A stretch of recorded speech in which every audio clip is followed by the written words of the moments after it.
E aí, pessoal, tudo bem? Agora, nesse vídeo, eu vou mostrar um pouquinho para vocês de como eu fazia na prática para revisar com o Anki, tá?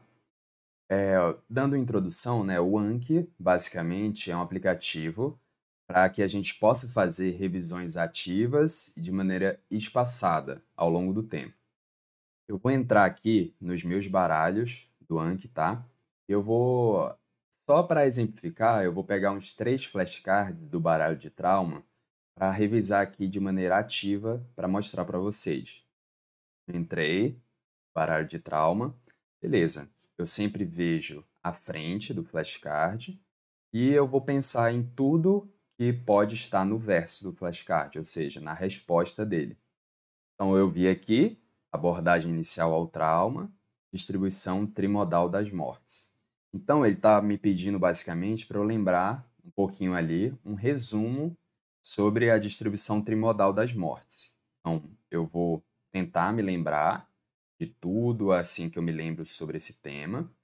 E é muito importante que eu tente lembrar de tudo que eu sei antes de eu virar o verso do flashcard. E aí, virando o verso do flashcard, eu vou fazer um checklist. Será que eu disse tudo que o flashcard me pedia? Se eu esqueci alguma coisa, opa, já dá para eu aproveitar esse conceito que eu esqueci para tentar memorizar naquele momento. É uma oportunidade para memorizar aquele conceito que eu esqueci. Então vamos lá. Distribuição trimodal das mortes. Bom, eu me lembro que existem 3 picos na distribuição trimodal, o primeiro, o segundo e o terceiro pico. O primeiro pico corresponde a 50% das mortes, o segundo a 30%, o terceiro a 20%. Quanto às causas, né? Do primeiro pico, eu sei que são aquelas causas que são muito potentes assim para causar morte, né? Por exemplo, uma dissecção de aorta, um trauma de aorta, um TCE muito violento, que vai fazer o paciente morrer ali na cena, né? A gente não vai ter como fazer nada pelo paciente. Já no pico 2, eu me lembro mais daqueles traumas, por exemplo, um trauma pélvico ali que o paciente não perdeu muito sangue, eu consigo ainda reverter a situação do paciente. E o pico 3, eu já me lembro de causas de óbito como se fossem complicações da internação do paciente. Por exemplo, o paciente teve uma sepse, teve uma disfunção múltipla de órgãos, teve um TEP porque ficou muito tempo acamado, teve alguma infecção disseminada porque foi invadido, sei lá, por uma punção profunda de alguma veia. Tudo isso. Beleza. Lembrei das causas, lembrei da porcentagem. Agora eu vou lembrar do tempo. Quanto tempo que geralmente acontece? O pico 1, eu sei que acontece geralmente de segundos a minutos depois do trauma à morte. O pico 2, eu me lembro que é de minutos a horas, até mais ou menos 24 horas. O terceiro pico, eu me lembro que é geralmente a partir de 24 horas. Beleza, lembrei também dos tempos. Agora eu vou me lembrar também do conceito da prevenção ou do tratamento. Eu sei que o pico 1 não dá muito para tratar, porque são aqueles traumas violentos da aorta, um TCE muito grave. Eu vou tentar pensar mais em prevenção. Vou prevenir com propagandas, por exemplo, estimulando o uso de cinto de segurança. Eu vou prevenir, por exemplo, com a lei do desarmamento, entre outros. No pico 2, eu já consigo ali tratar, manejar o paciente com equipe ali especializada no hospital. E o tipo 3, eu também consigo manejar o paciente ali com uma equipe e com conhecimento técnico. Beleza. Então, eu passei uma régua ali sobre o tema e vamos ver se eu esqueci de algum, de algum conceito para que eu possa, então, aumentar o meu leque de conhecimento. Então, vou virar, vamos ver. Então, pelo que eu estou vendo aqui, eu lembrei da maioria das informações. Como eu consegui lembrar assim da maioria das informações, então vou colocar que ele foi fácil, para que eu continue revisando ele, mas em um tempo maior no futuro. Vamos continuar aqui. Agora veio o conceito de paciente politraumatizado. Bom, eu me lembro que o paciente politraumatizado, geralmente a gente define quando o paciente teve um trauma e que esse trauma afetou 2 ou mais sistemas de órgãos, sendo que um dos sistemas é de risco vital para o paciente. Então, é um órgão ali vital para o paciente, pode levar ele a óbito. Basicamente é esse conceito. Vamos ver se eu lembrei ele com exatidão. Eu lembrei então com exatidão, da mesma maneira eu vou colocar fácil para lembrar daqui a 7 dias. Agora ele me pede conceito sobre triagem na abordagem inicial ao trauma. Então, eu me lembro que na triagem a gente deve sempre ver se tem uma situação de catástrofe, de uma tragédia ou não. Então, se a gente está no cenário de uma catástrofe, de uma tragédia, em que várias pessoas se acidentaram ao mesmo tempo, e eu não consigo atender todo mundo, infelizmente, eu vou ter que dar prioridade a quem tem maior chance de viver, tem maior chance de sobrevida realmente. Não adianta eu tentar nesse cenário esforços para salvar uma pessoa ali que teve um trauma lacerante de aorta, que está exsanguinando e que não vai ter muito o que fazer por ela. Vamos tentar focar no paciente que a gente consegue reverter. Agora, se eu não tiver numa situação de trauma com diversas pessoas, uma tragédia, por exemplo, e eu consigo atender todo mundo, obviamente eu vou dar preferência a atender as pessoas que estão mais graves primeiro. Então, basicamente, o que eu lembrei do conceito de triagem é esse. Vamos ver se faltou alguma coisa. Tá ok, pelo que eu estou vendo aqui, eu falei um pouquinho sobre tudo que está no flashcard, então eu vou considerar fácil também. Agora vamos, o último flashcard aqui. Esse é um flashcard mais difícil, que talvez eu esqueça uns detalhes, que vai ser importante para eu mostrar para vocês como que, assim, se eu esquecer um detalhe, eu vou me fixar naquele detalhe que eu esqueci para tentar, na próxima vez que eu visualizar o flashcard, eu tentar colocar isso na minha memória, tá? Então, ele está me pedindo aqui para eu falar sobre um resumo que eu sei sobre o ABCDE, sobre o exame primário. Beleza, vamos lá, começar pelo A. Eu me lembro que o A vem de airway, então tem a ver com a via aérea. Eu me lembro que, assim, obviamente, antes do ABCDE, eu já tenho que ver a segurança da cena. E no A, eu já quero ver a via aérea do paciente, eu já quero ver também a segurança da coluna cervical. Então, eu vou preparar ali o paciente para remover ele para uma prancha rígida, que tenha coxins laterais. Eu me lembro também que eu tenho que evitar que o paciente fique mais de 2 horas na prancha rígida, para evitar que ele tenha uma úlcera de decúbito, por exemplo, tá?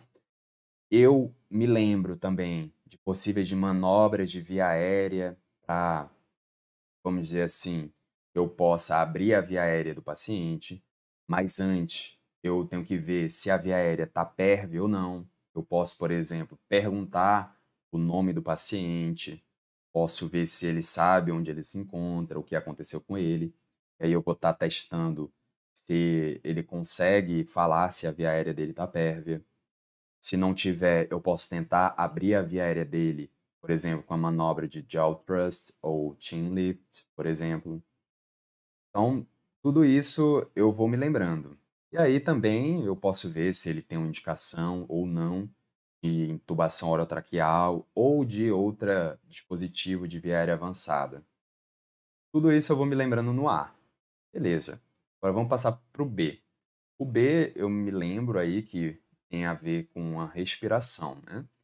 Então, eu me lembro que assim a gente tem que fornecer O2 a mais ou menos 10 a 12 litros por minuto. Já que eu vou oferecer O2 para o paciente, eu tenho que me atentar a fazer um exame físico respiratório ali para ver se ele tem alguma armadilha do B, né, um pneumotórax, por exemplo.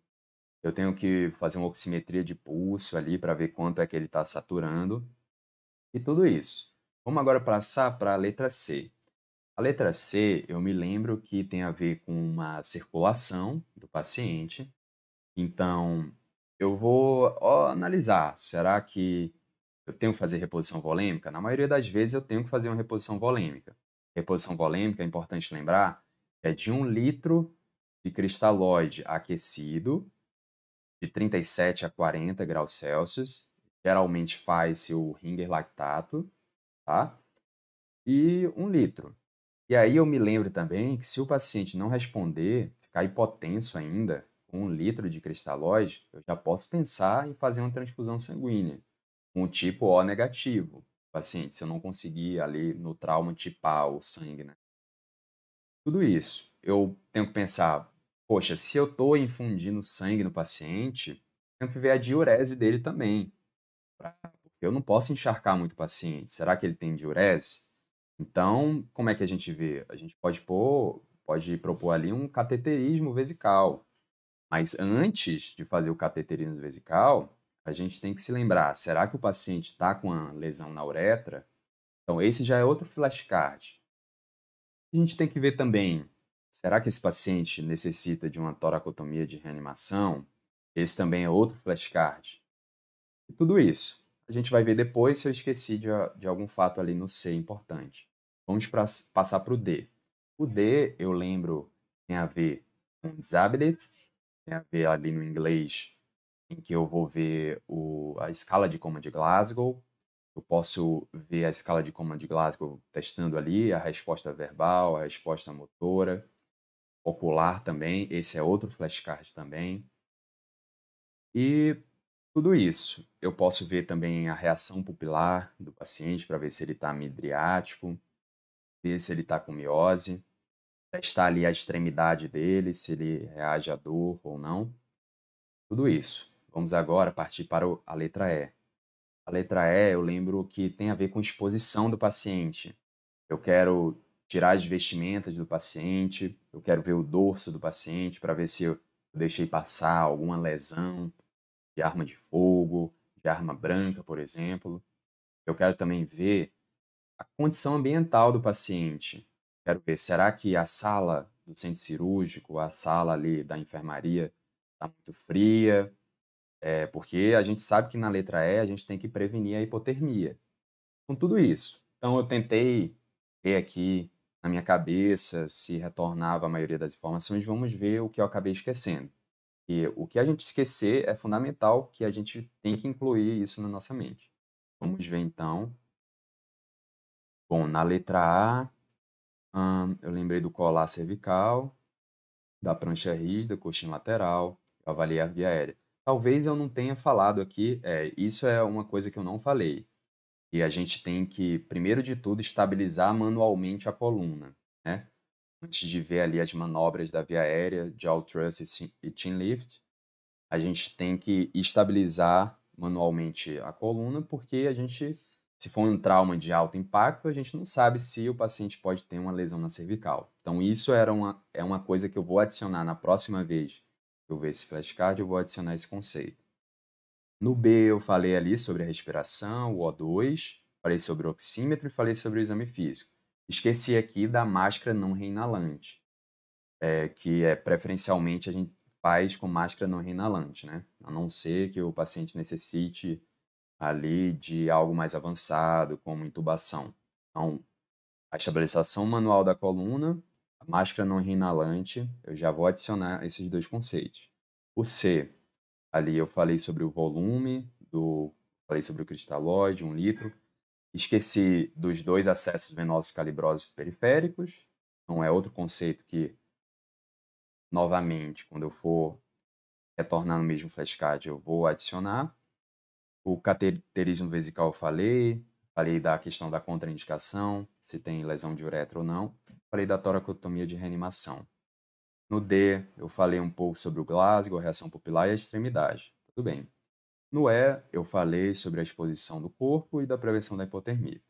Então, olha como é bacana revisar por flashcards, né? Porque eu vi ali que eu lembrei a maioria das informações, só que eu esqueci no A da estabilização manual da coluna, no B da máscara não reinalante e do C dos 2 acessos venosos calibrosos periféricos.